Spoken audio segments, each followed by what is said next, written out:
Welcome to another episode of the Alamo City Sportscast with Mike Jimenez and Joe Garcia. Make sure to subscribe and hit that like button. Join the discussion as we broadcast live from beautiful West San Antonio. And remember to tip your hosts as it helps the show grow. What's up, San Antonio? What's going on, South Texas? This is the Alamo City Sportscast coming at you from the west side of San Antonio. That is Joe Garcia. My name's Mike Jimenez. We're going to go for about an hour 15, hour and a half today.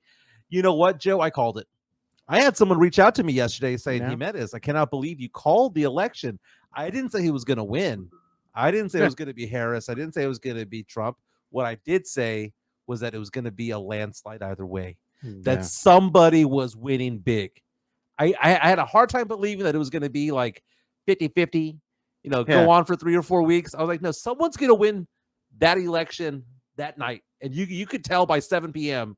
the direction it was going to go in, right? So, I mean, the way that things happen is that usually you'll get the little surrounding rural votes first, from the rural voters, because they finish their polling first, and then you get everything else, and it kind of like you'll get a gauge of what's going to happen, later on in the evening. But it's a new day. It's a new day. The fact of the matter is that it's a new day. We're all alive. We're all Americans. Let's just be good. Let's be nice to each other. Okay. Let's just keep it at that.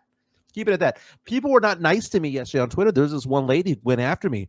Apparently she didn't like the fact that I said, I hope Pop is okay. She's like, well, you were talking trash about him. I'm going to unfollow you. And I'm like, the hell are you talking about? That's what I think she said, quote, that's what you get for talking shit. I'm like, okay, I talk shit and all of a sudden Pop has a health issue and I'm to blame for this? What the hell is that all about? It's like the day after an election. They got to find someone to blame for whatever goes wrong, Yeah. We're live on YouTube, Facebook, and Twitter. You can be part of the show by going on to our YouTube stream and leaving a comment or two. Do I see a super chat already in? Yeah, we got a super chat coming in. You can bless this podcast by giving us a super chat, buying us a coffee, buying us a beer, whatever the case may be. It keeps the lights on here at Joe's Place. But a $20 super chat coming in, man. Saying U.S., USA, U.S., USA, America, baby. America. Thank you for letting it rain. America. That right there is capitalism right there. That is capitalism. Spending your hard-earned money on the things that you like. And you know what? Here's the thing, Joe. No matter if you're a left-wing guy or a right-wing guy, we're still the country that people want to go to anyway, right? Like, you hear the first world problems. Our first world problems, don't get me wrong, there are real problems out there. But there are other parts of the world. Dude, there are other states in this country that I don't want to go into. I drive to Louisiana to go visit my daughter. The second I cross Orange, Texas, and I make my way to Louisiana, I'm like, ew, gross. It's the same way that I go when I go from Brownsville to Matamoros or Laredo and to Nuevo Laredo or Piedras Negras and Juarez and all that stuff. You cross that line in the sand, and it's like, ew, gross. So you know what? At the end of the day, the birds are chirping. We are Americans, USA, USA. Big show today. We're going to be talking about the Spurs a lot because we have Jeff Garcia from Locked On Spurs and Ken's 5 joining us at 10:15. We need to talk about Pop. Have we seen the last of Gregg Popovich? I'm not going to go ahead and say that I know anything of the know. We all have our insiders and stuff like that, and I'm not going to reveal anything that I know. But I'm just saying that it's very possible we've seen the last of him. I posed the question yesterday on Twitter. Why is it that local media reported one thing and Shams Charania of ESPN reported something else? And people were like, no, Jimenez, they reported the exact same thing. And I was like, no, the wording was different. Like, what did we hear from Tom Orsborn and Don Harris of News 4 San Antonio? Tom Orsborn of the Express News. Wasn't that big of a deal. He's just out there getting rest. What did we hear from Shams Charania of ESPN? It was serious. It was a serious deal. And remember when we first got the breaking news on Monday, I told you, I said, I don't like how he worded the tweets. Definitely. He said indefinitely. He used the word serious. He used the word health issue, not an illness issue. And people were all over me on Twitter yesterday going, he managed to report the same thing. You're just making stuff up. What are you talking about? I said from the get-go, Joe, that I thought that it was a little bit odd the way that it was worded. You agreed. Joe, you're Yeah, it like, said indefinitely. and then the word indefinitely. Because had it been a minor thing, it would have been he's going to be back in the next week or two because, he has COVID. He has the flu. He has a small bout of pneumonia. Think of the word indefinitely and what it means. Like during the time of Kawhi, right? Right. If the Spurs would have just come out and said he's going to be out indefinitely, that would have told you he's not coming back for a while. Right. Okay. So for Right? example, Devin Vassell, we knew from the very beginning that Devin Vassell, who had a foot injury, required surgery, did not heal properly. We heard on media day a few weeks ago that he was going to be missing the first part of the season, and that he'd be reevaluated the first week of November and return to practice. They gave a timetable. They said, there you go. Dak Prescott going on injured reserve. He's going to be out a minimum of 4 weeks. They're saying 4 to 5 weeks, right? You're given a time frame there. But when you hear indefinitely, we think of Kawhi Leonard. That's a very good point, Joe. Because Kawhi Leonard is out not 2 weeks, 3 weeks. He's out indefinitely. Indefinitely, meaning he ain't coming back. He ain't coming back. So when you hear Pop is out indefinitely, that perked my ears up, Joe. And I'm not a conspiracy theorist. I just read between the lines, and a lot of people don't get that, Joe. And they read. Here's the thing, Joe. They will read what Don Harris has to say, or what Tom Orsborn, Maya say, all that, and then they'll read Shams, and they compute it the exact same way that they're saying the exact same thing, like it's Pepsi and Coke. It's basically the same thing. Yeah, we have an incoming super chat from the Drew Show too, and I'm like, I don't see it the same way, Joe. I read it differently. Yeah, and that doesn't make me dumb or weird. No, I read it the way that it should have been read. Drew Show, thank you so much for blessing the show. $5 super chat saying Wemby is going to have to play inside now that Sochan is out. I say move Keldon to the starting lineup and play small ball power forward, and hashtag with a pray emoji. I made a joke yesterday, Joe, that because of Sochan's injury that, we should maybe fire up the engines to Team Tank. And of course, James Pledger from San Antonio Sports Star, along with our good friend John Dyer, reach out and say, Jimenez, you're flip-flopping. Spernandez called me a flip-flopper. They're like, just because Sochan's out. Well, you know what? Guess who the best player on this team was this past 6-7 games, Joe? Sochan. It was Sochan, right? And I'm not saying that is a good thing. That's probably a bad thing, Joe. It's probably a bad thing that your best player on the team is Sochan when offensively he's inept. Yeah. But 5 feet and inside, been balling. Yeah, he has, man. And he hustles. He's bringing the intensity. He's growing on me. It's kind of like the first episode of the TV show Community when Jeff Winger looks over at Abed and says, I now see your value. I see your value now. Yeah. Because Abed could get him girls, right? Yeah. He could get intel. I see Sochan's value now. But his value is not chunking up 3-pointers. His value is not being a point guard. It's being a pest and being a defensive-minded player. Yeah. Broke his thumb. Out 2 months. Broke his thumb against the Clippers, man. 12 minutes into the game. We do got a $1.99 super chat coming in from Tex-Mex Frank. Appreciate you so much. Thank you so much. Buenos dias, he says. We win. Still have puro pinche Cowboys. Do you really? And look at this, Donny Ornelas. Guys, it's local media sugarcoating Pop's illness. No, do you know what I think it is? I think that the local media have no sources. There's really not much coming out right now other than he has a serious, illness. He's going to be out indefinitely. That's pretty much what they've said from the get-go. Here's who knows everything, Joe. ESPN and TMZ. If ESPN's reporting it and TMZ's reporting it, I believe it. I remember back in the day, Joe, the TMZ was like the National Enquirer. You don't believe anything that they say. And then now TMZ right now is legit.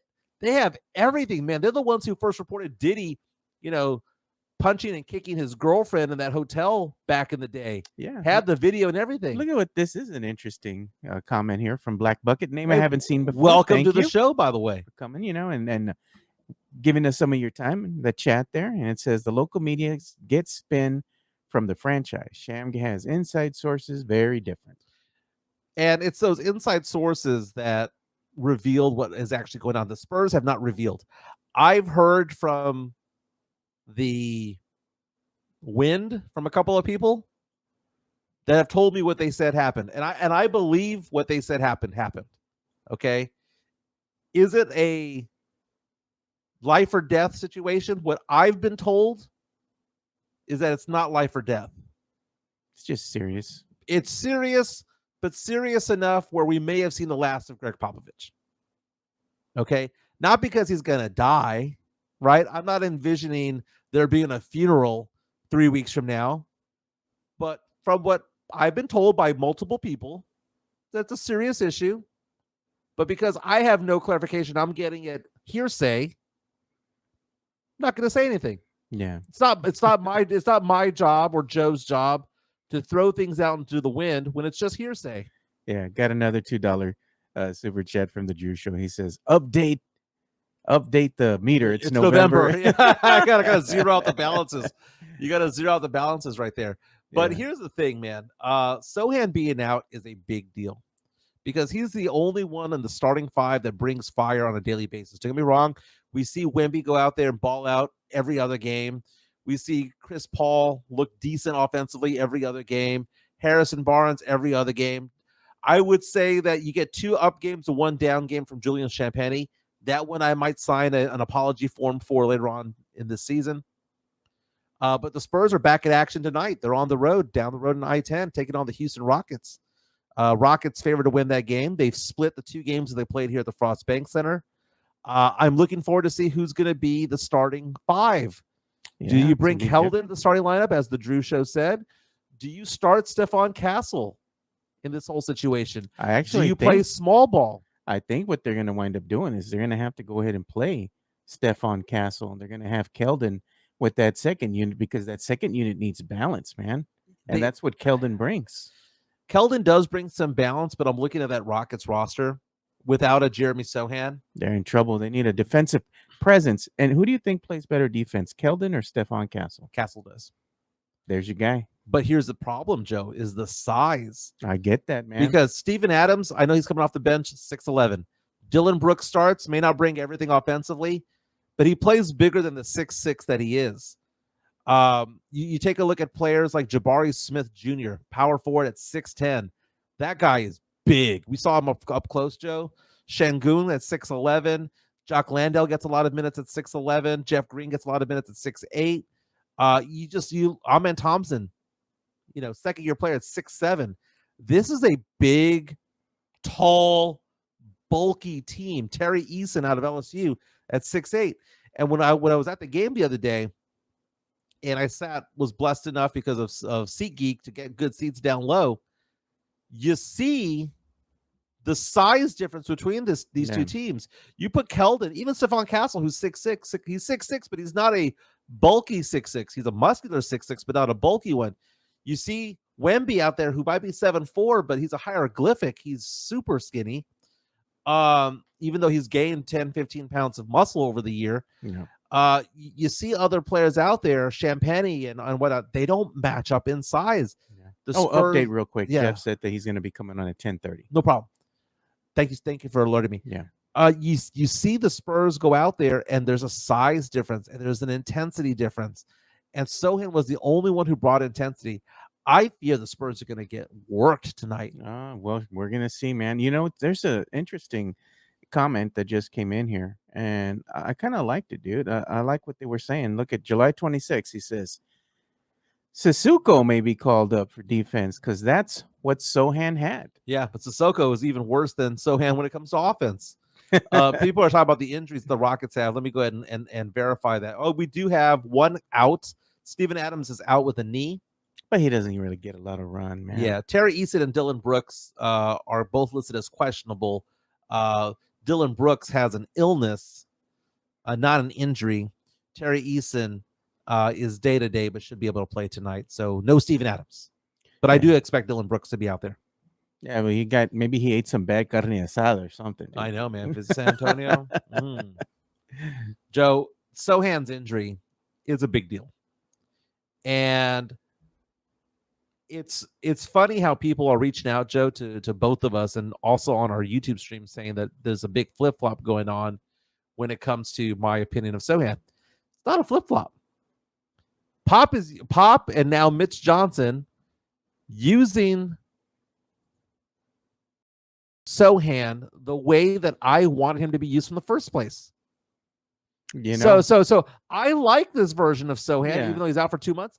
I like this version of Sochan because this is what he should have been doing in the first place. It's an indictment. did you hear Michelle's Beatles comment this last No, game? what? Well, they were playing against the Clippers, right? So Yeah. now Michelle Beadle can be on because she's part of the FanDuel network, right? Yeah. Which now it's not Bally's, it's the FanDuel, right? Right. So she was on there and she's like watching Sochan play before he got injured. And she's like, huh. She was kind of funny or interesting. She goes, when the player is playing his natural position, you know how good they can be. Yeah. And then Sean Elliott kind of moved it along and kind of tried to downplay that. Because how dare you question Pop? And was that's like, what I oh, like about man. Michelle Beadle. And that's the funny thing about it all is that like He shot her down real quick, you know. he should because he knows where the bread is buttered, right? That's the problem with having just one major franchise in San Antonio is that you kind of have to kiss their ass. And I'm looking, Joe, at that person who had a problem with me yesterday, and I'm thinking to myself, why would somebody have an issue? She goes by Mommy Bear. Quote, this is why you don't talk shit. Be professional. About what? About what? So that this was is funny. They came at you and they also came at Elias yesterday as well. For what? I don't know. They were kind of getting upset with him, I guess, because of a tweet or something. And they came at him and they like made sure to mention his wife and his daughter. I'm just like, why? I look at it this way, Joe. And you and I have been friends doing this show for over a year. Yeah. And you remember my show that I would do with Pledger and Tim Spence back in the day. I go on and said, I have a really good batting average about things. No one wants to hear it. Like, how many people come up to me and say, man, Jimenez, you like for example, JHNSB comment right there says, Mike, quote, I called it Jimenez. Damn straight. Is there anybody on podcasting, anybody on a sports talk show, TV, radio, whatever the case would be, that's 100% right? Is Colin Cowherd 100% right? Dan Lebitard, Skip Bayless, Shay, Stephen A. Smith, any of them 100%? Locally, is Mike Taylor, Rudy J., Rob Thompson, Pledger, Ryan Nagel, Minix. Are they ever 100% right? No. But the question becomes, Joe, do you have a good batting average? You could make an entire show, Joe, about all the bad takes that I've had, that you've had, that anyone's ever had. You can make that real, right? But I think, Joe, that I bat at least 800. Well, Joe, vindicated. Team Tank to get Wemby. Was that vindicated? Yeah, people wanted a tank. Well, no, it was a very unpopular thing. People are like, you got to tank at the. Someone told me yesterday on Twitter, no, you can't tank now. You have to tank in February. No, if you tank in February, it's too late. You lose the chances of getting 14% for the number 1 overall pick to get Cooper Flagg. If you want to have that 14% chance, guess when you start tanking, Joe? Now. Right around now. Now. Oh, look, what we're talking about, going back to like Coach Pop, and then saying that he's going to be out indefinitely. Look at what Sham Shania put up here.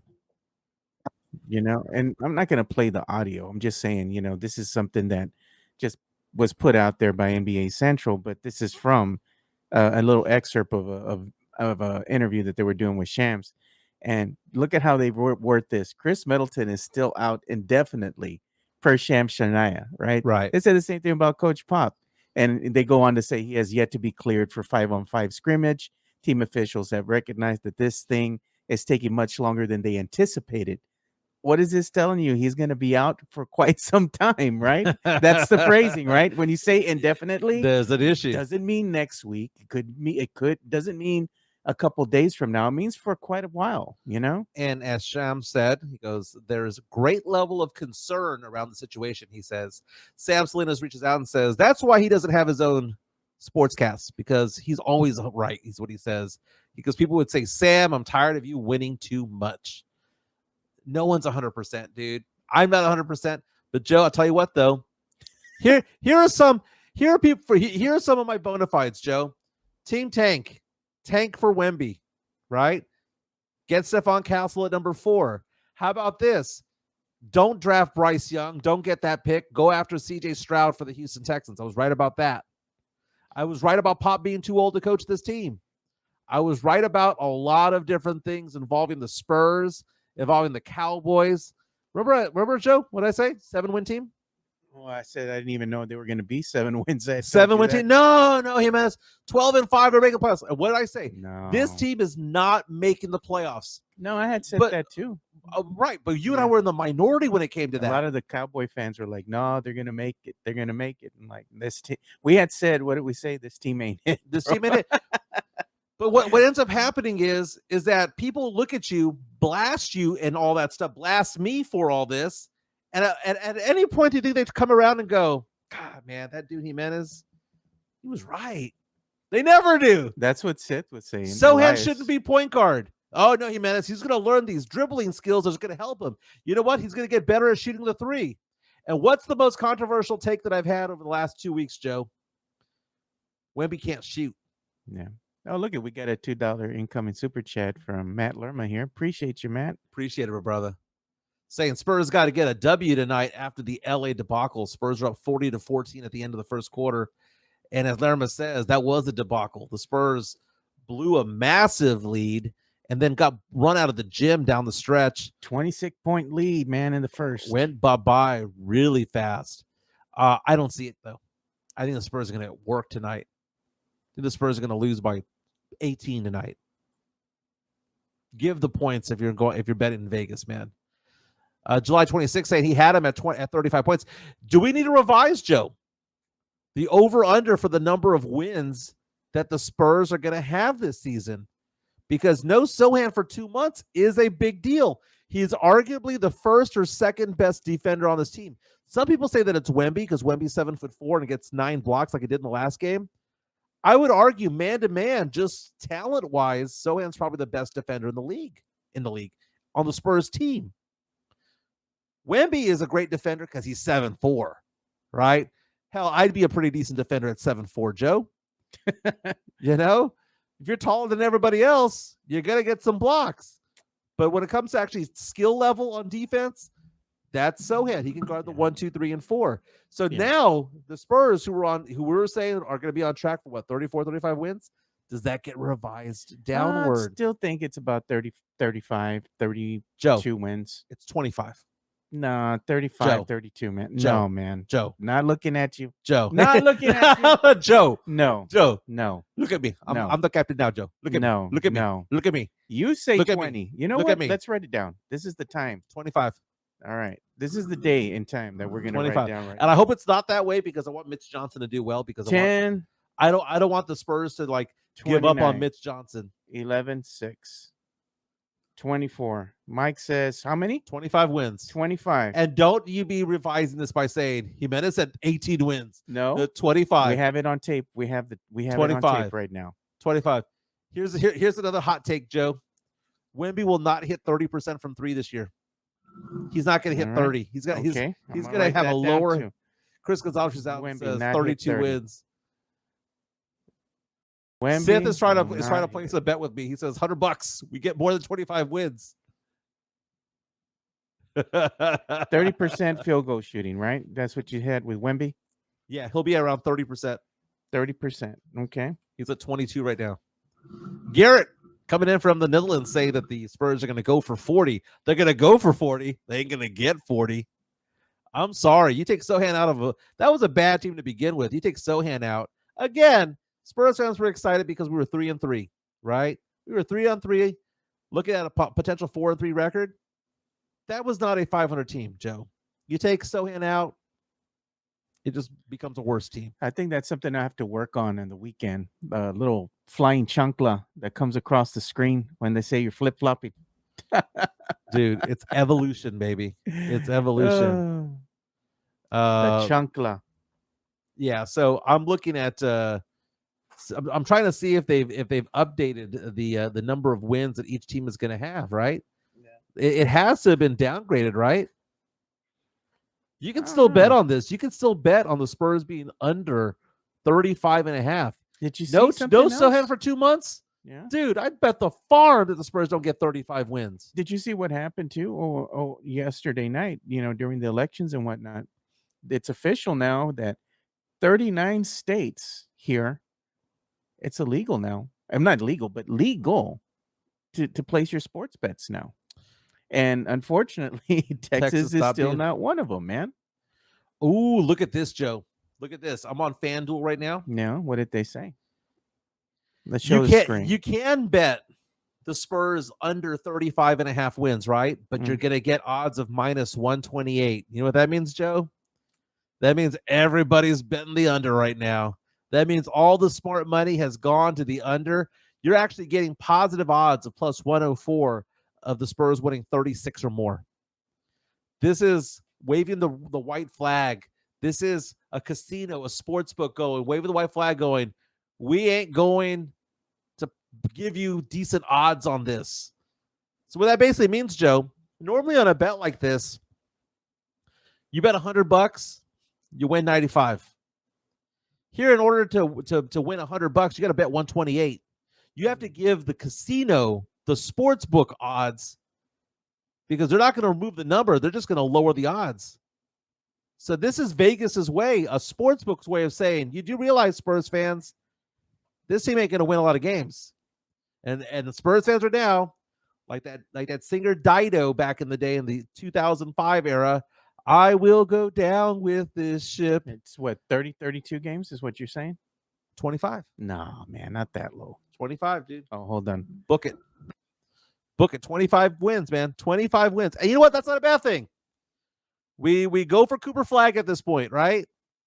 Spurs fans are going to get super excited right now. Again, the Spurs were 3-3 after 6 games last year, too. In fact, they were 3-2 at one point.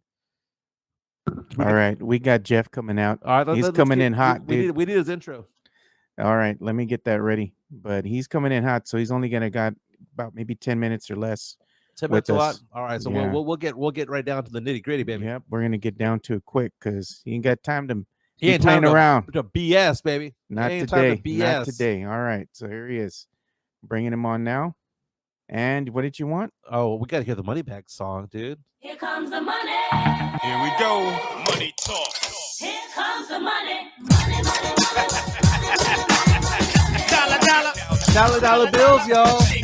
Money Bag. Jeff Garcia from Locked On Spurs and Ken's 5. You can follow him on Twitter and on Threads at Jeff G Spurs Zone. Don't forget to subscribe to him on Spotify, YouTube, all those places for Locked On Spurs. Jeff Garcia, how you doing, my man? Oh wait, one second. We gotta plug that in. All right. How you doing, Jeff? You there, Jeff? We have some technical issues coming on right here. Hold on, Jeff. Let's do one more time. Otra vez. There. Now see if you can hear us, Jeff. Okay, it seems like this thing is going. Hold on, Jeff. Let me switch. We're gonna get this going a little bit more on our YouTube stream right now. Midtown Texas saying Gamblers Roundtable hosted by MJ.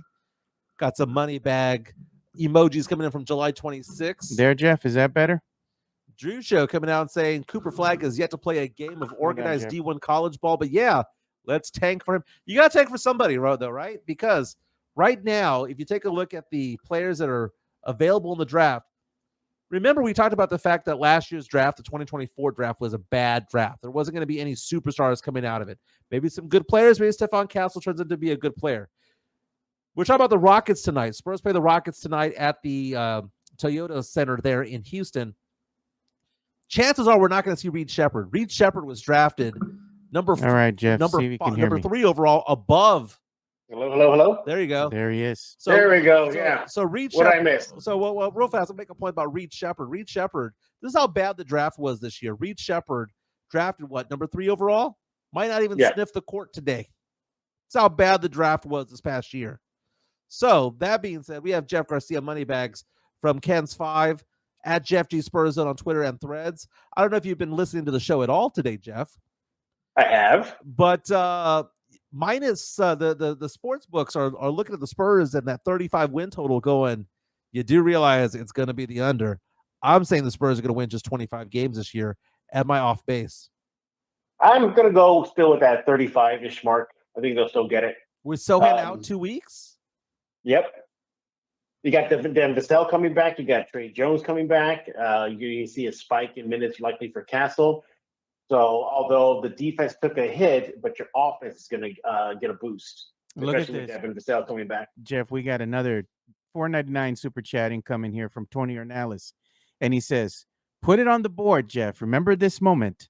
Mike says 25 Spurs. The Spurs are going to win 25 games. Seriously, get a board for the show. I say 39 to 40 wins. I still think they're on track from anywhere from about 32 to 35 wins. Joe. Yeah, I'm with you, Joe. Yeah. So you say we're going to get Trey Jones back? Not excited. And Devin Vassell and an increase in minutes likely for Castle. Devin Vassell is a good, solid NBA player. Trey Jones is a backup. He's a backup. Okay, fine, but he's still a positive impact. He can't play defense. He plays no defense. He helps run the offense. He's all right. He's a dude. He's just a guy. He's just a guy. Mike's digging his own grave at this point, Jeff. Dude, no. Mike's finding any angle to bag on San Antonio right now. Yeah. He hates San Antonio. So what are the Spurs gonna do? Who do you expect the Spurs? I know the Spurs aren't gonna release a starting five probably until game time, right? Yeah. We're gonna see Keldon. We're gonna see Stephon Castle, because when Sochan was out, got hurt in the second quarter of the game the other night, Castle came out and started the third quarter, if I'm not mistaken. Mm-hmm.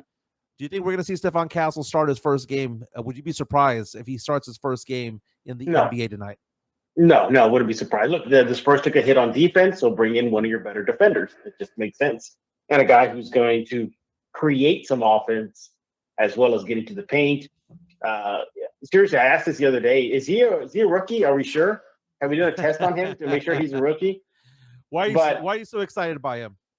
Oh, man, I think the increase in minutes is only going to do wonders for him.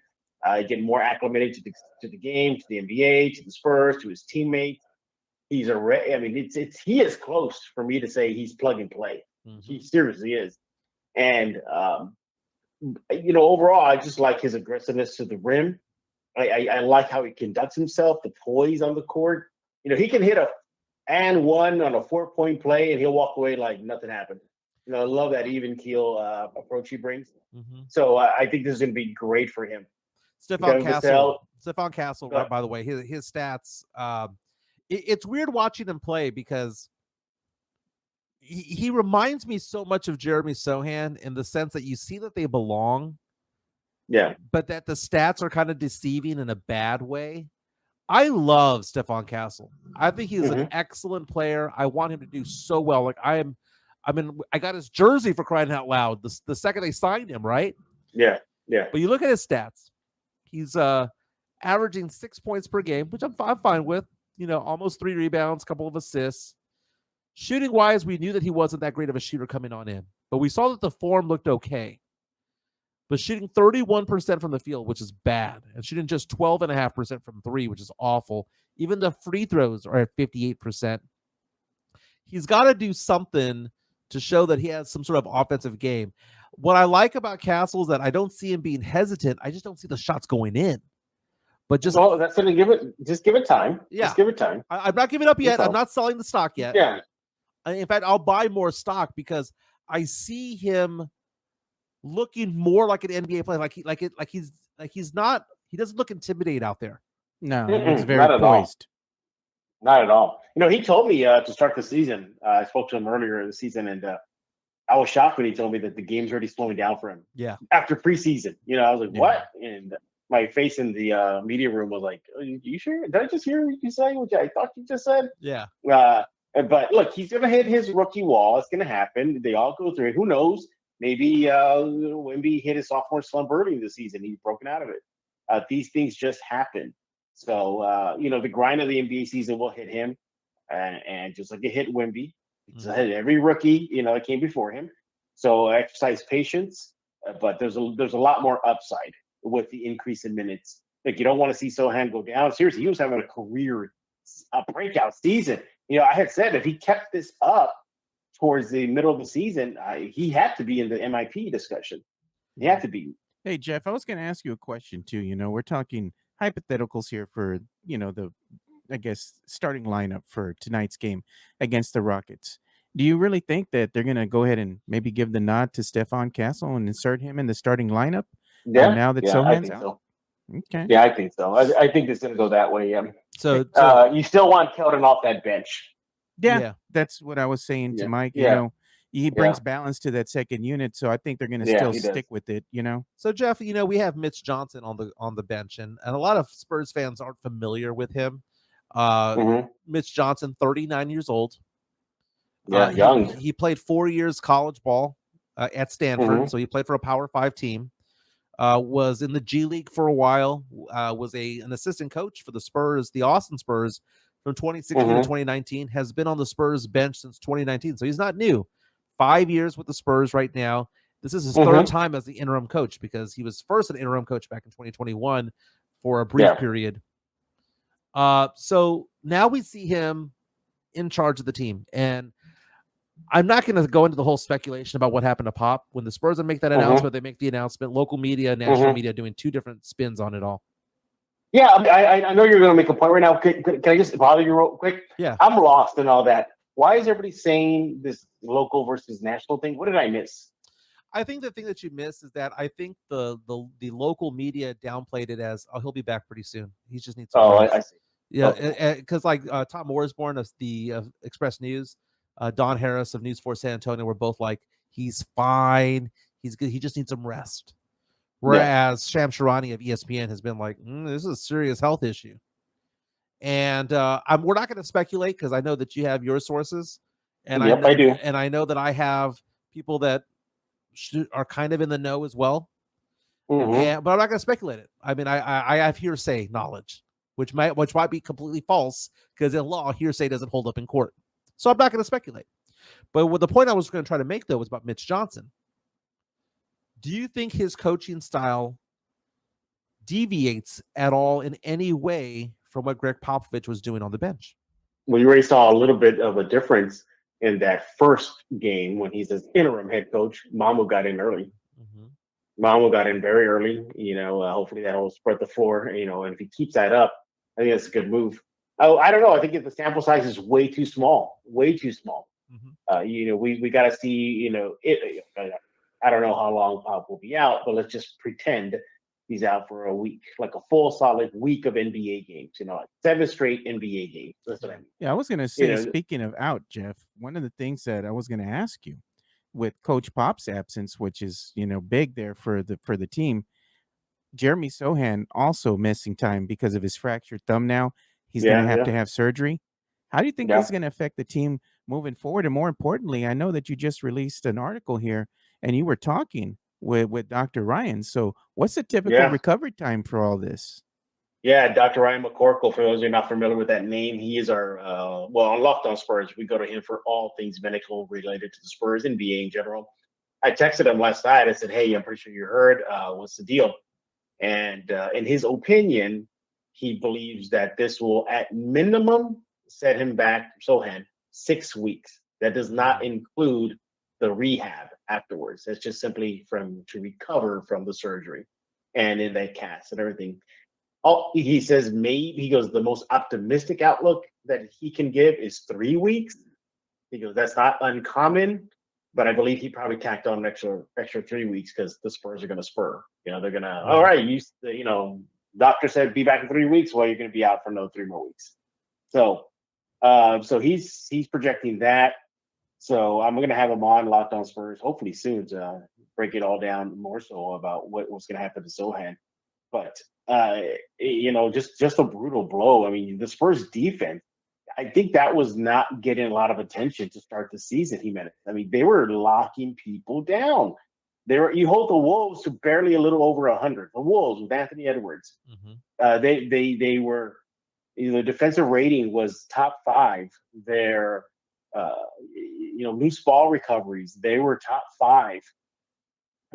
Field goal percentage. They were the opponent field goal percentage up there. Top 10. And then that had a lot to do with Sochan. And now what's going to happen with Wemby. Wemby has the luxury of not having to defend multiple positions. Sochan took care of that for him. Does Wemby's going to have more defensive pressure? We remember how when Tim Duncan came in and there was Robinson to kind of hold his back. Hey, I'll handle the big boys of the NBA. Kind of similar situation, Wemby and Sochan. Mm-hmm. So I was like, don't worry about it. I'll handle the major defensive assignments. You just have fun out there and play the lanes and block some shots. So we'll see how that impacts him. Talking to Jeff Garcia from Locked On Spurs, Ken's 5. You can follow him at Jeff G Spurs Zone on Twitter and on Threads. I'm looking at the Spurs right now, and I know that you're as a Spurs fan, we're supposed to be optimistic, right? Yeah. And I was optimistic going into the Clippers game. In fact, the Spurs go into that game were 3-3. And I had made reference to the fact that the Spurs were 3-2 to start last season before losing 18 in a row. So I wasn't going to get excited about them locking down Ja Morant. I wasn't going to get excited about that because teams are not firing on all cylinders just yet. And in fact, what you typically see in the first 2 weeks of the season is you see the underdogs usually do well because the best teams aren't gelling just yet, right? Usually things kind of take shape, take form in January or so. So I wasn't going to be like, okay, the Spurs are back, baby. But they were 3-3. They were up 40-14. I had gotten my Fubo membership so that I could watch the game on Bally Sports. Joe hasn't told you all the other websites? Yeah, he's technically he talks to me about technology, and I glaze over a little bit because he's IT, and that's a deal for him. Yeah. I don't get any of it. I don't understand it. I'm a plug and play kind of guy. He knows all the ways around the world of Fire Stick this and broken this VPN and all that stuff and Big Brother's watching and all that stuff. And I agree with him and I believe everything that he says. It's just I don't get it. Right? It's like if I was talking to somebody about insurances or investments, no one's gonna understand what the hell I'm saying. I'm like, just trust me. I trust Joe when it comes to all that. But the Spurs were 3-3, on the verge of going 4-3. And even though the Spurs kind of had given up half their lead in the second quarter, I put a tweet out there saying that I believe that the Spurs had Sochan out there, they would have won that game. Mm-hmm. And people were like, oh, you're flip-flopping. Whatever, right? But I look at it now, Joe. I look at it now, Jeff. And I think to myself, the only player who for 7 games brought intensity into the floor for the opening tip every single game was Sochan. I might bitch and complain about how he can't shoot from 3, and I'm glad that he doesn't shoot very often from there anymore. I might bitch and complain about him handling the ball, all that stuff. I liked the way they were using him. Mm-hmm. But now I look at it and I'm going, well, if he was the only one bringing any fire to this team and he's gone, what's left? Like, who's the spiritual leader of this team? Keldon, probably. Keldon can't be. He's on the bench. But he can't lead from the bench? He can't lead when he gets out there? No, Patty Mills couldn't lead from the bench either. That's essentially what Keldon Johnson is. He's a scorer. Who on the starting 5? Is it going to, because I don't see it being CP3 because CP3 is old. I don't see it being Wemby because Wemby seems to defer a lot. I don't see it being Harrison Barnes because Harrison Barnes, as good of a player as he can be, he's not a raw kind of guy. I don't think Champagne's that guy yet, although I have been impressed with how he's been playing. And then whoever's being, it can't be Castle. And that's why I think the Spurs are going to go downward, is because I think they're rudderless right now. I don't think they have anybody to bring fire to the team because they don't have that personality. Sochan was that personality, and that's why I was starting to respect him. I disagree. I think Keldon Johnson has fire. I think he tells you well about CP3 and his age. I think CP3 definitely has fire. I mean, we see that mix up with him and Brooks, that scrum between Sochan and Brooks. So, I think you're discounting some players here. Spurs are going to go on a massive losing streak, dude. No, you heard it here first, Jeff. You heard it here first. I think the Spurs are going to massive losing streak. They're going to beat Portland when they play Portland. right? I think they're going to beat Portland. Let's look at the Spurs schedule right now. I'm going to look at the Spurs schedule, and I'm going to say that the bottom's going to fall out of this team. No. Without Oh, Zion. Jimenez. They're going to beat the Blazers tomorrow. Jimenez was calling on for a team back-to-back. tank, man. They're gonna beat the Blazers. They got the Jazz. So they got two really crappy teams. So they might win one of those two games, or they might even win both of those games. Tomorrow's game against the Blazers and against the Jazz, right? So that's November 9, right? So they might be 3-4. Let's say that they're 5-5. Yeah. Right. After that, look at the Spurs schedule. They got the Jazz a lot. How many times are they playing the Jazz? I think the Spurs will lose 7 out of 10. Nah, calm down, Jimenez. Hey, but Jeff, the Spurs are going to be playing tonight. They're going to be playing the Yeah. Rockets. You Got can the see the Rockets. game for those that want to know where you can watch the game, because that's the thing. Not a lot of fans get the skinny on where you can watch the games. So you can watch them on the FanDuel Sports app that used to be formerly Bally Sports Southwest. You can watch it on NBA League Pass as long as you're not within the San Antonio area, because it's blocked out. And you can watch it on AT&T Sportsnet Southwest, again, if you're outside of the blackout area. And, of course, you can watch it on YouTube TV with the NBA League Pass. Doesn't come, just as a bundled deal. You got to buy the League Pass and, again, be outside the area in order to watch this. But if you're here local, you're only going to be able to watch it like on your Fubo's direct TV stream. Your local cable, I believe you can watch it on Spectrum because they have the FanDuel sports app there as well. So that's where you can watch them. That are the illegal sites, which we will not mention here. Yes. Hey, yes, Jimenez, real fast. Side note, totally off topic here. Did you see how X now doesn't matter if you're blocked or not? You can still see people's profile. I mean, that's going to cause chaos. Oh, really? Yeah. So let's just say Joe blocked you, okay? Yeah. And for up until today, you could not see what he's talking about. Nothing. Starting today, you can go to his profile and read everything he's saying. What's the whole point of having a block? Well, according to the rules now, you can't interact with them. You can't react to it. Let's just say Joe put out there, "Oh, Jimenez, we're gonna cook him today." Like, you couldn't react to that, but it does not mean you cannot tag them though.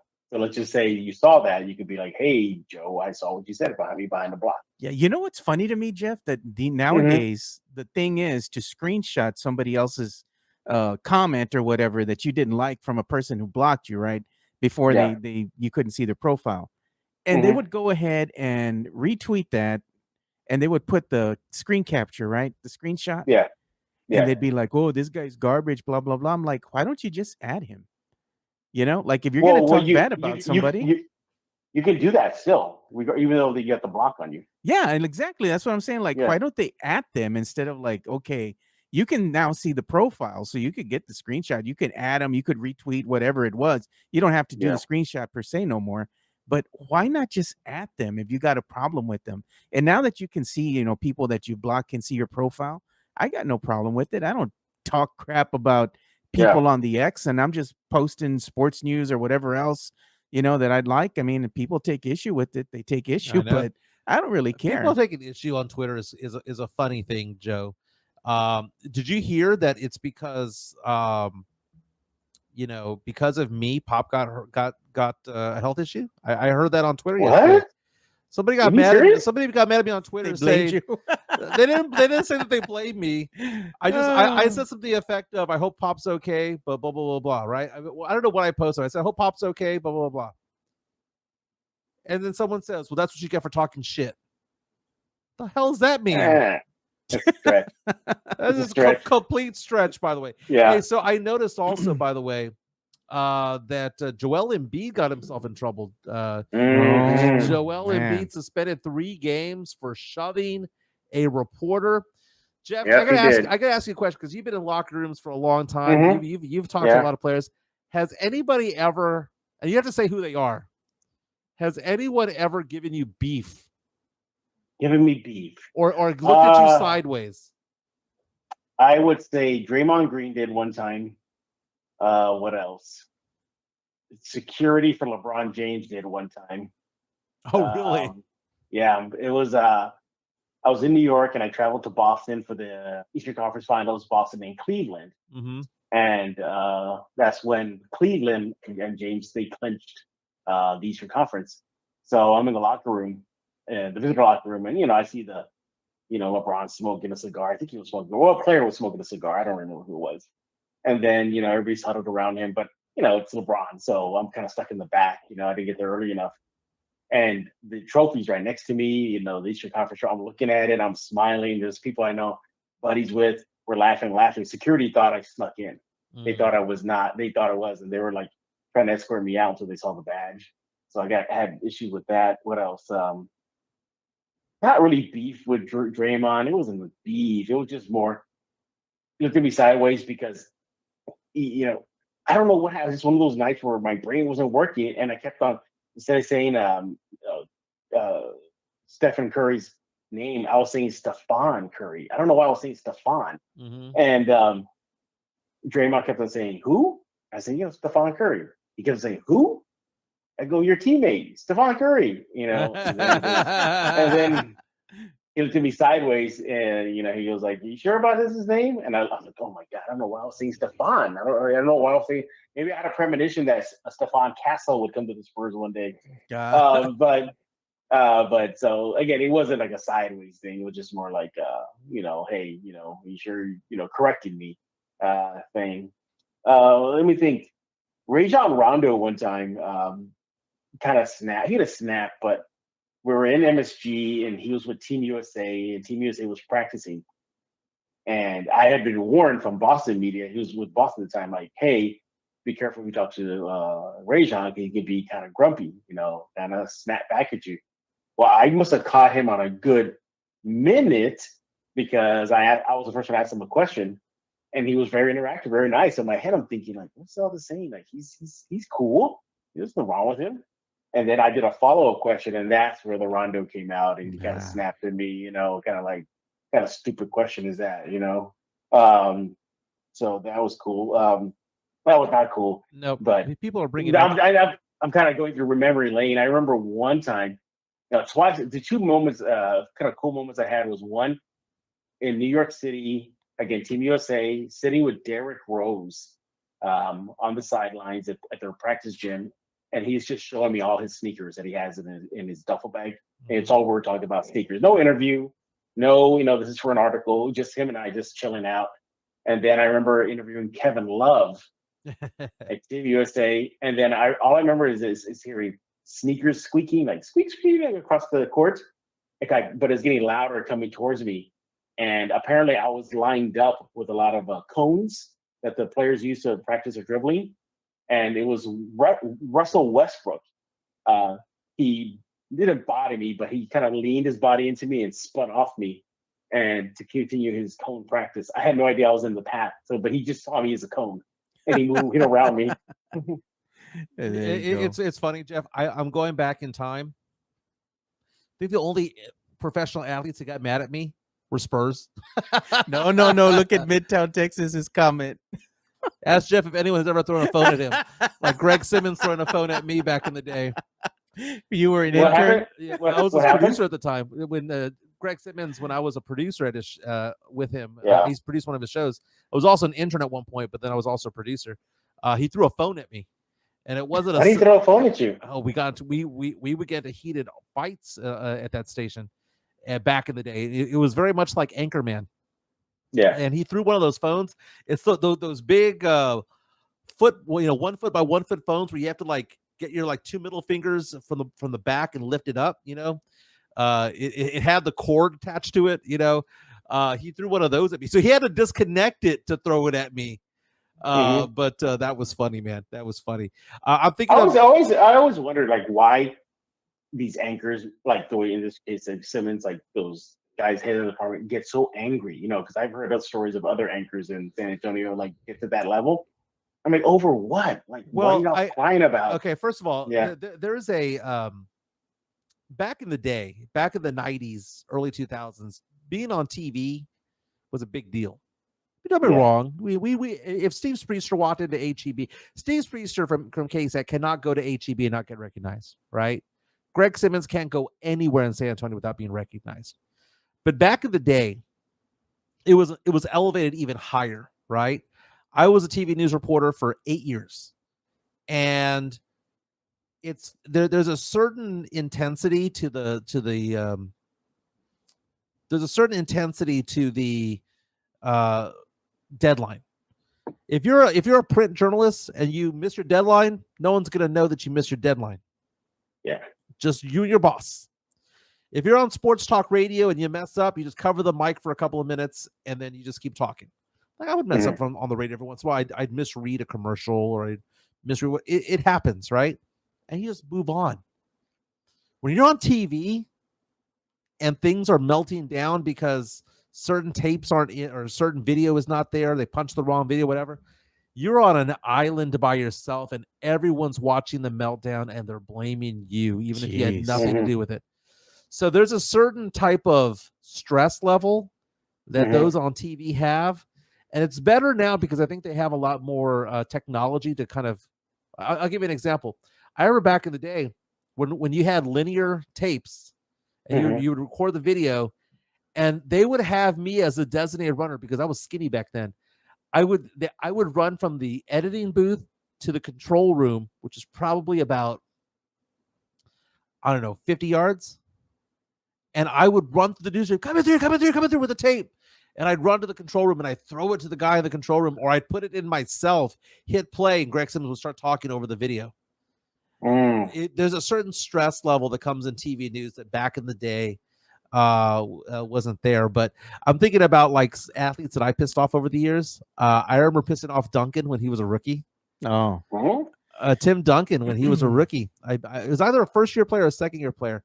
I pissed him off after a game one time, and I didn't make him angry. He just kind of like gave me the stink eye because I asked him a question one time and he didn't like it. They were playing the Jazz. I think they were playing the Jazz in a playoff game, and Duncan missed a free throw to tie the game. It would have sent it to overtime. That's the recollection I have in my head. I could be wrong, but I think it was against the Jazz. He missed a free throw, and I was talking about it. And I asked him, I said, hey, you're a young player. Was it nerves? Is it nerves that get in the way of that? Because, you're a rookie. And he did not want to hear it. And he didn't yell at me, but he gave me a look of like, go F yourself type of thing. He didn't yell at me or anything like that. The one person who did yell at me one time was Doc Rivers, but Doc Rivers did it as a joke. I don't know if I ever told you about that, Jeff. Was in the Spurs locker room at the Alamo Dome. And he sees me in the locker room and they're asking him a question. And Doc Rivers went for about 10 seconds to yell at me and just went off on me. And he goes, now ask your question. And I was like, and then I asked him my question and he smiled. I'll never forget Doc Rivers is smiling at me going, what's your name, man? I'm like, I'm Michael. And he goes, how old are you? And I was like, man, I'm like 19 or whatever I was at the time, 18 or 19.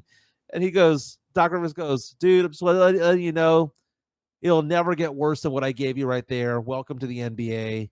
Whatever. Just ask your question. And he was a very, very nice guy to me after that. But he did it to kind of like haze me. Is basically a 10-second hazing. Yeah, Jeff, I know that we're coming to the end of our time with you because we've kind of gone over here, and I know you're busy. Wait. Midtown Texas says that Tim Duncan almost left to Orlando because of me. That's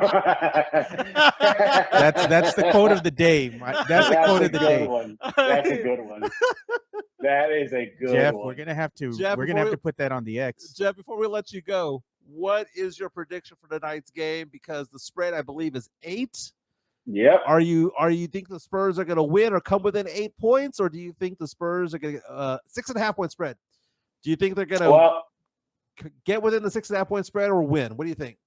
I think they're going to cover it. I bring that up because Houston and the Spurs, 6 of the last 8 games these two teams faced off have been decided at least by 8 points. So they've been close. They've been close.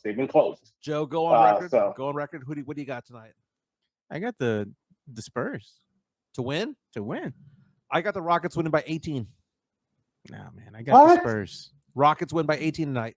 They're gonna roll. It's gonna be like It's gonna be like a Japanese restaurant with a sushi, man. It's gonna be a roll. They're gonna be rolled out of the gym. They'll lose by 18 tonight.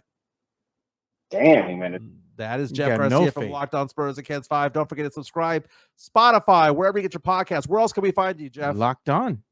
Yeah, yeah, exactly. Joe said Locked On YouTube. Go subscribe. Check out the new look, Locked On Spurs. Not happy about it, but anyway, I missed the it is what nerd it is. wall.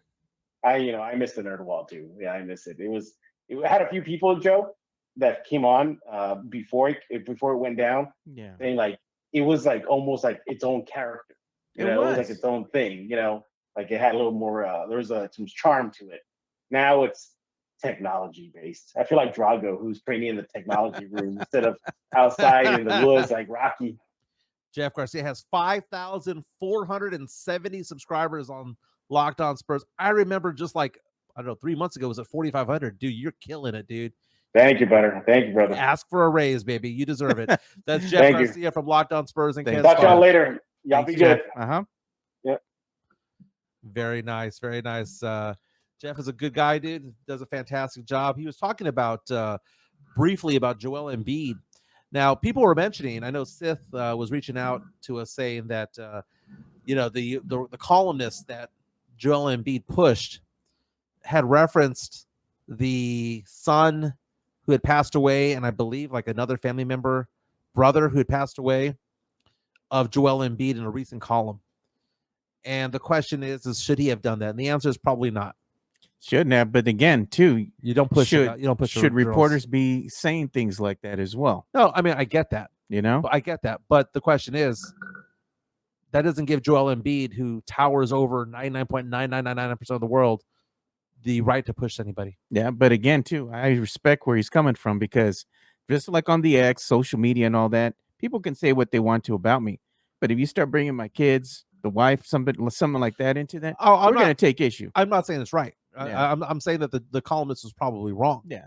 But you take a look at the standings right now. Philadelphia, who's believed to be a team that could go after a Eastern Conference championship, right? Go to the NBA Finals. They're 1-5 right now. I know Jimmy Butler's been hurt. Embiid has missed some time. He's gonna miss 3 games now. He lost $1 million because of that shove. $1 million that he'll never get back. I know he makes a lot of money. You might go like, well, he makes more. That's fine. But that was $1 million shove. And it's interesting because I don't know the dynamics of what he said. Because I know he mentioned it, but I got to read the article read the column to get more context of it. But I'll give you an example that's local. I've been talking about Gregg Popovich, who's out indefinitely, right? Why is he still coaching in the league? And the whispers are out there about it all. We all know the answer. Is it tacky to say? Yes. But we know the answer. His spouse passed away years ago. And if she were alive, chances are he would have just gone into normal retirement. This is the love. This is the family that he has. He doesn't want to give it up. Doesn't want to let go. Yeah. And I get it. But that's kind of like, no one wants to bring that up. And people do bring it up. I'm not like just the first person to say it. But but notice in my criticism of Pop, Jeff, and Joe rather, I never got into that. I kept it X's and O's. But that is, I mean, if we're calling it what it really is, that's the reason why he's still hanging on. Yeah. This is the part that almost took Jeff out today, man. This little adapter here. And that's why I had an extra one in the drawer. Thank God that I always buy 2 of everything. Nice. In case something goes out, just plugged it back in and we got Jeff back on. But again, shout out to Jeff for donating his time today and coming out and talking Spurs. And, we always have a good time talking with Jeff. And I know he doesn't like that intro music, the money music, but the fans love it, dude. Yeah. I always tell him that. Sith reaches out and says, mention my mama, you get the same treatment as Joel Embiid. There you go. Mario Cavassa says, Mike, if they talk shit about your kids, you will turn into Oyster Bake Mike. What are you, in oyster bake fights? I want to know in oyster bake fights. Beat the crap out of that guy. It was literally a hold my beer moment because I was holding beer and whatever. Matt Laramore with the $2 super chat saying Pop stayed through a rebuild. We should thank him. Yeah. There was no rebuild. We have not been rebuilt. I love you, Matt. You are a Pop stan. I get it. You don't build a team around a 75-year-old head coach. You don't. That's what they've been doing, though. You don't have an 83-year-old general manager of an NFL team. Yeah, you say that, but I'm saying that the team has gone through that, though, man. Well, It's because if you take Pop out of the equation, it was Mitch Johnson. yeah, great. You would say, okay, it's a rebuild. It's a rebuild. But because it was Coach Pop, it's You not. can't because he's never done a Oh, rebuild. my How God, many rebuilds man. has Pop done his entire life? 0. But every team goes through them, though. Exactly. And we're 5 years into 5 years of losing records in a row. 6. This will be 6. So it's not a rebuild. It hasn't been rebuilt. If you won 22 games last year, 22 games the year before, 34 the year before that, and 33 the year before that, you haven't rebuilt. You are still at ground floor. Look at Sith Elias. He's saying, on our show, I really am Mike Jr. I get mad heated over the same takes. Chris Gonzalez, the Spurs are on paycheck to paycheck team. Jeez, bro. Dude, you know what's so funny? Is that we take a look right now, Joe. Who is the disgruntled star in the NBA right now? Who is the one player that reportedly wants out of his team and wants to start anew? This is I saw that, man. It's gonna be Giannis. It's Giannis. The trade rumors are out. So Do you hear the latest that they had going on with him and kind of linking him up to the Spurs? yeah, he's the Vegas has him as the 4th best odds to join the Spurs, right? But Yeah. Giannis signed a deal, right? Giannis signed a 5-year, $228 million deal to stay with them, right? Does he have a no trade clause? He has I don't know if he has a no trade clause, but I'm looking at his contract right now. He makes $54 million a year. He's under contract not only this season, but next season and the year after that. Dude, why is it that when I think of Giannis, I think of Giannis as being a young man? Giannis is about to turn 30 next week or next month, rather. So he's going to be with this team until 2027. He has a player option after the 2026-27 season. So he's got 2 more years after this one, Joe, in his contract. When you have a player like Giannis, who appears to be a good guy, appears to be a happy-go-lucky guy, who's an NBA champion, and he wants out, this goes to show that those contracts don't mean squat. Because if Giannis wants out, guess who gets out? Giannis gets out. Yeah, you're gonna have to find another team that's gonna assume that contract as well. Because what you don't want is a superstar who's disgruntled there and not putting forth any effort. And at some point, you got to get 50 cents on the dollar for him. But you know what? Giannis comes as a package deal, though. If he's gonna want out, his brother's certainly not gonna stay with the Bucks because as soon as Giannis is gone, they're like, "You out of here, kid." So, that's the thing. And I keep mentioning the fact that at some point, Tim Duncan wanted out of San Antonio. That was your fault. It was my fault, apparently. That was a great line, by the way. That was an amazing line, by the way. That was a great line. Tim wanted to leave because of Mike. So I look at it this way, Joe. Spurs got to do something because Wemby's not going to want to be around for the rebuild. They and got to put some quality players all around the Spurs fans are like, but he loves Pop. You don't know if he does or not, but he likes the team he's got. You don't know that. I know that right now Wemby looks over at Chet Holmgren and goes, God, I wish I was. Why can't that be? Why can't that be me? Three doors down. 3 doors down. Why can't that be me? And he looks over at the Houston Rockets and thinks, God, if I was on that team with Dylan Brooks and Jabari Smith Jr. and all that stuff, man, we'd be a 55, 60 win team.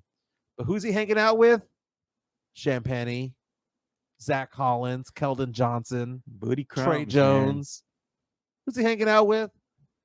34-year-old Harrison Barnes, a 39-year-old Chris Paul, and we're gonna have the audacity to say that we're crying that Pop was helping us out of the rebuild. He's gonna be crying like help us out of anything. Was that Cowboys wide receiver from back in the day? That's my quarterback. Oh, T.O.? T.O. That's going to be Wemby. That's my point guard. If Spurs fans think that Wemby's going to be here Oh, for 8 man. years and is going to suffer through his entire rookie contract with a losing team, you're out of your damn mind. Yeah. And Spurs fans don't want to hear it, Joe. They don't want to hear it. And I don't want to be right. I don't want to be right. Go, I got it right. Wemby's gone. But the day that we get the rumblings that he wants out, it's going to be a day that Spurs fans are going to shit the bed. Well, And they're going to shit their pants, going to wet the bed, and they're going to look around and go, oh, well, maybe we should have been more adamant about well, I mean, right now, the Spurs, they're playing better team defense. They are. You can see that, too, in the stat line.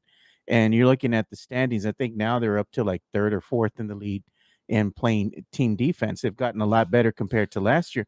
But the problem is that they need to get better on offense, man. And they don't have bucket getters, man. They don't have people that can just do something simple as knock that ball down and put it in the basket, from beyond the arc, which is what you need in today's league.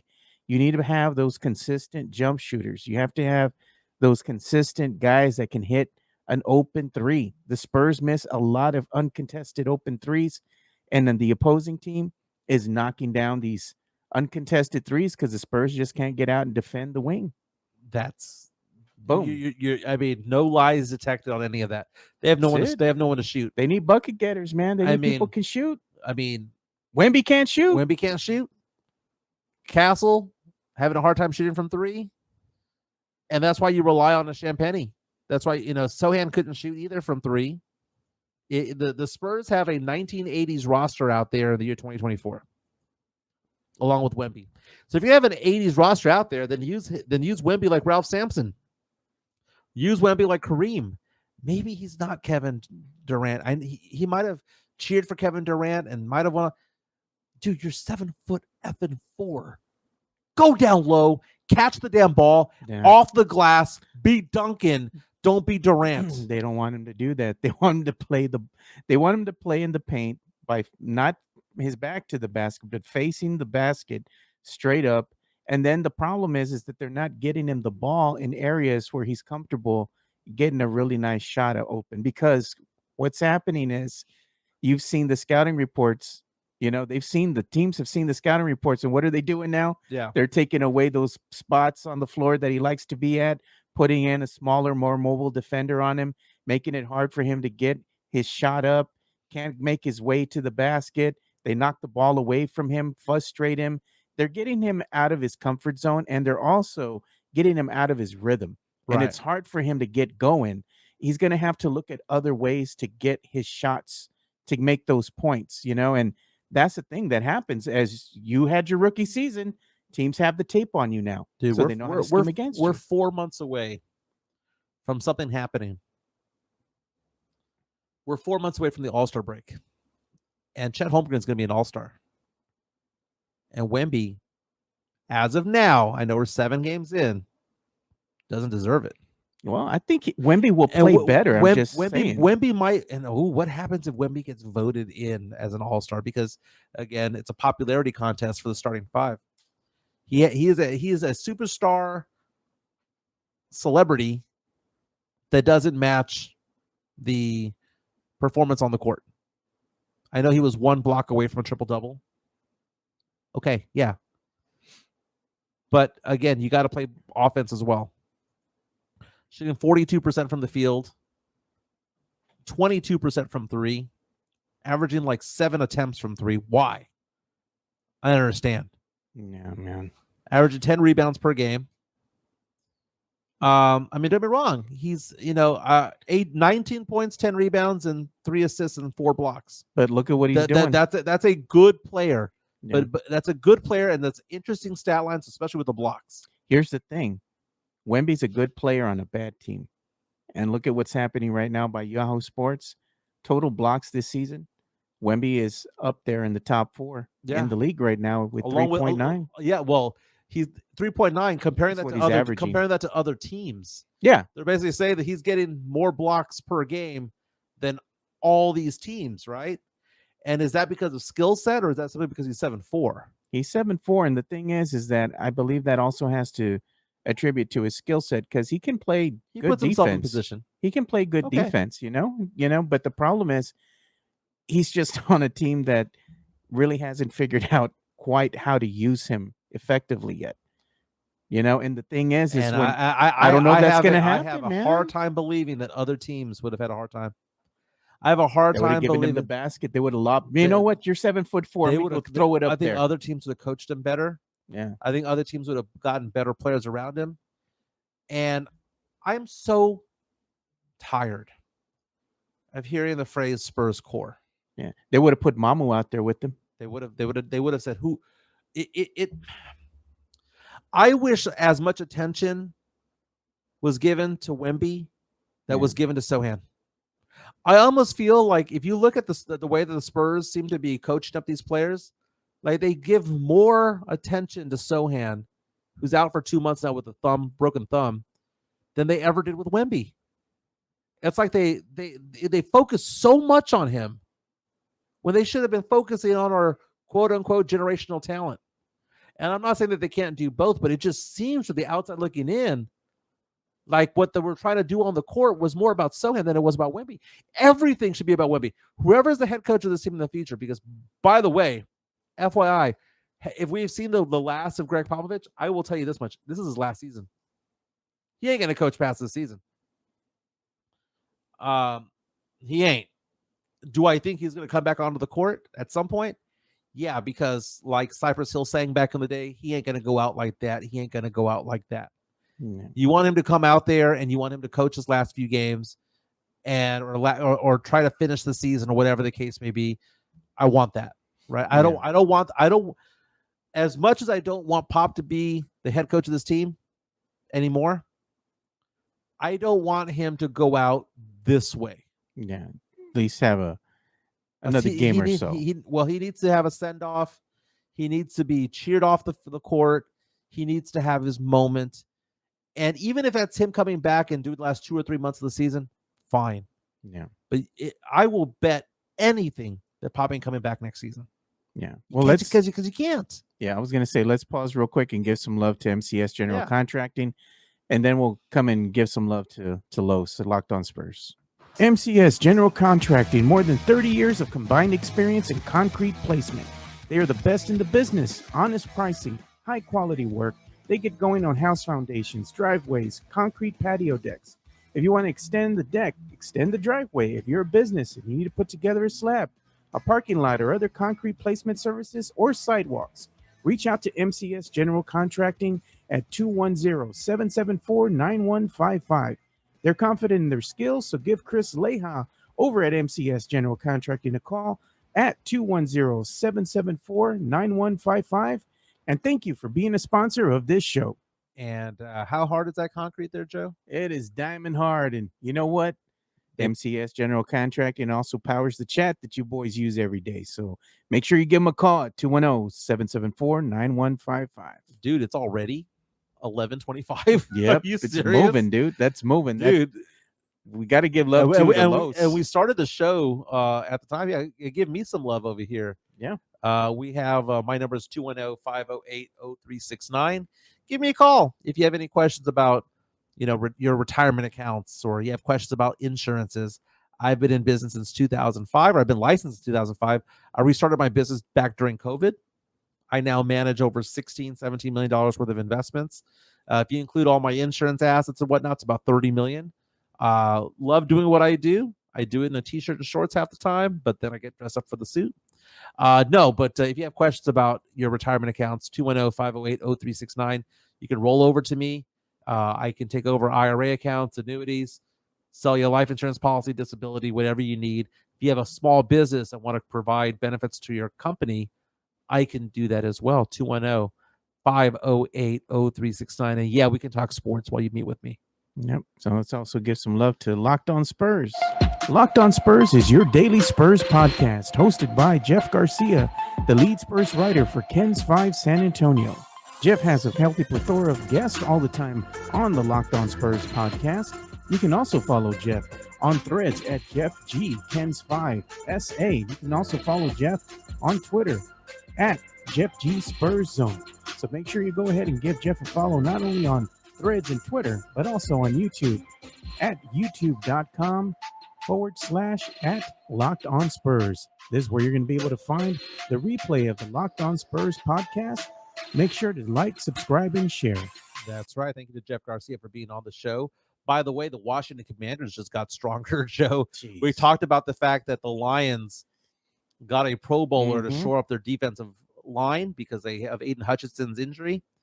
The Commanders made a trade for multiple Pro Bowler Marshawn Lattimore of the Saints. The Saints right now are in tank mode right now. I thought it was a pretty good haul because a friend of mine, a really good friend of mine, is an Atlanta Falcons fan.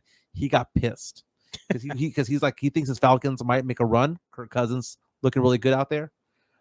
As a Saints fan, I look at this trade. I think to myself, I'm sad to see a fan favorite go, but the haul that the Saints got for him, not bad, not bad. The Saints got a third, fourth, and a 6th-round pick. Okay. I mean, It's all right. it's all right. It wasn't that stupid debacle with the Cowboys and that dumb trade they did the other day. Think about that. Okay, let's talk about that. The Saints got a third, fourth, and a 6th-rounder for a Pro Bowler. The Cowboys gave up a 4th-rounder for a bust from last year's draft, who was taken in the 2nd round. They got fleeced, man. They did. You know, one thing I was going to talk about here as we start, kind of bringing the show to an end is this right here. Chances to make the college football playoff. Oh, well, let's take a look here. It says, this is according to... Oh, let me go and show you the source. College Football Report. Okay. So they're putting this up there, and it says, it's funny to me, the locks, Oregon Ducks, Miami Hurricanes. Yeah. Great chance. Georgia, you got UT, Ohio State. Indiana. Boise State, BYU. Yeah. Notre Dame, Penn State. A good chance. The Ponies from SMU, Tennessee Volunteers, control their own destiny. A&M, Pitt, Army, Iowa State, LSU and Alabama. LSU and Alabama play this weekend against each other. Unlikely, they say, Clemson, Colorado, K-State, Washington State, Ole Miss, and the Louisiana Raging Cajuns. And then they say it's over for Memphis and for teams like UNLV, Memphis. So it's a top 12, right? Yeah, and we also have this scroll down real fast. Sure. The football playoff. Okay, so there's 12 teams. That means if there's 2 locks, and then there is 8 great chance, 2 good chance. So that's 12 right there. So basically, they're saying that we're down to about 18 teams. Yeah.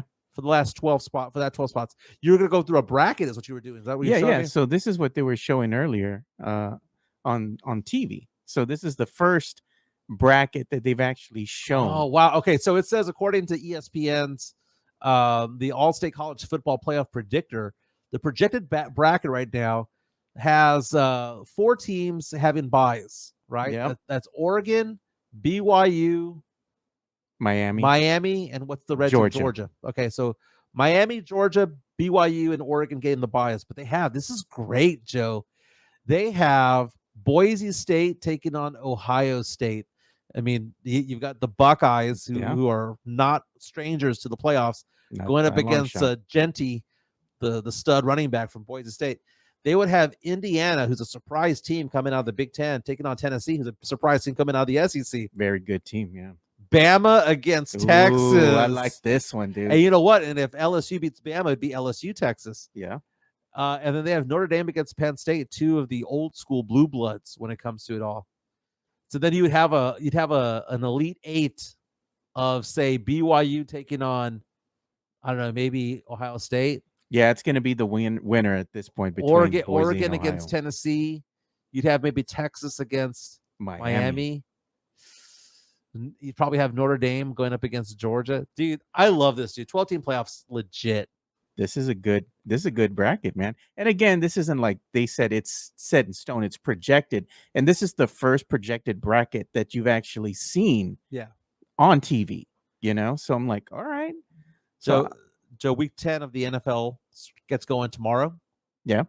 You've got the Cincinnati Bengals, who, by the way, quietly hanging around, Joe. They're hanging around. In fact, did you know that they're just one game outside of the playoffs? The Bengals, who were left for dead early on in the season, on the road, taking on the Baltimore Ravens, who are 6-3, who have lost 2 games because of drop passes. 2 of the 3 games they lost, drop passes. Bengals, 3-1 on the road. They suck at home. They're 1-4 at home. 3-1 on the road. They're going to go on the road to take on the Ravens tomorrow night. That's going to be an interesting game. Both teams need a win, man. I mean, the Ravens are behind the Steelers right now. Yeah. Joe, I'll be doing the show on the road tomorrow. I'll be on. So we'll still doing the show. Yeah. But I will be in the beautiful city of Conroe, Texas. I'm There you on go. my way to go see the Chica. It is her birthday. And I asked, do you want to see me on your birthday? And she goes, well, if you can. Which basically means, my goodness. you know what that means, right? You better get your ass Get here. your ass over here, right? So I'm going to hit the road today. Going to go do that. This weekend, I'll probably be in Austin. I was offered tickets to go see UT take on Florida. So might go take a look at that. You know, very rare you come across some good seats. So I might take a look at that. But so tomorrow we'll do the show, but I'll be doing it on the road. I've got my computer and everything all ready to go. Locked and loaded. Sam Sleeves reached down saying Saints stockpiling draft picks so much that Mike almost called them the Spurs. Yeah, they got apparently they have Brian Wright now as the GM over there. Hey man, you know, I saw and before we go, Joe, I was on watching Get Up this morning on ESPN. They have a hot take segment. And the hot take that they had on there that Mike Greenberg had, I want to get your take on it real fast before we go. How about the Cowboys? The Cowboy season's over, right? Greenberg posed the question, should the Cowboys consider trading Micah Parsons for a Herschel Walker type of deal? Because you know that, what could you get for a Micah Parsons? Like, you obviously get a first rounder. And Micah Parsons is young. Even though he's injured this year, he was defensive player of the year back-to-back years.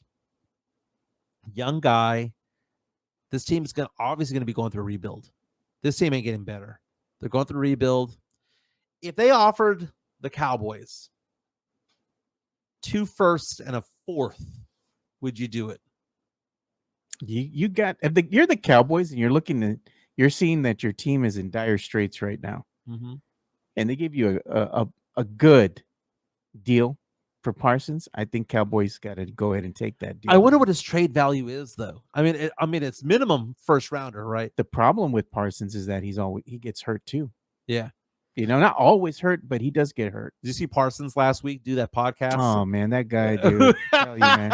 Like, somebody take this dude's mic away, man. They're talking about the top 5 quarterbacks. What I found funny about it all, though, was that when he was talking about the top 5 quarterbacks, who I think he had listed at 3, no one would list at 3. He had Jared Goff up there. He was like, man, I just like watching Jared Goff play.